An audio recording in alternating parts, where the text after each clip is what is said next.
So let's see today lead code problem of the day. So what question says that you are given a binary array num, you should delete one element from it. Like it is compulsory to delete, like you have to delete either 1 or 0, it is necessary. And at last you have to return the size of longest non-empty subarray containing 1. Like you have to return the count of longest subarray that should only contain 1, right? And if it is not possible, then you have to just return 0. So let's go through the example. Like in this test case 1101, the num is a vector array, so you have to delete 1. Obviously I will delete 0, then we will get 2 1 left side and 1 1 at right side, so our answer will be 3.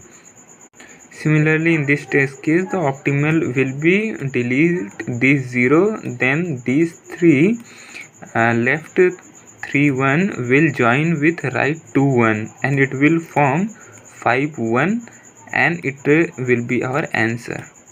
So logic is pretty clear. Like I will try to delete 0 in such a way that it left plus right, the count of left 1 plus count of right 1 should be maximum. So we could think of something like we will maintain some pre-calculation like pre and post, and we will store the value to its left what are the consecutive 1 and what are the value consecutive 1 to its right, and we will go to every 0 and just check that to its left what are the 1 and to its right what is the count of number, and we will plus both of them, and for every 0 we will go and take the maximum of that.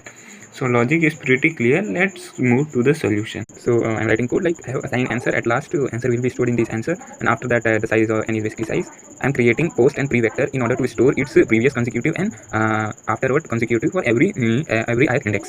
So for that I have run a for loop, and inside that I am counting the previous. It is already 1. I have to just count the previous one. Like it will count if previous is 1, then the current will be 2, and after that there is also 1, then it will count 2 and to its current 1, so it will plus all the consecutive. If pre of I is 1, if it is 0, then it will be 0 only, and if we move further that, then if we add from that point to its previous, then the 0 will add, so it will not make any difference. You can just try run for this. So this is the code afterward, like f what I have created will tell later. This is a for loop in which my answer is getting updated in such a way that there are some conditions which should be considered because it can go out of bound, and at last I have to just return and created f because it is possible that every element is 1.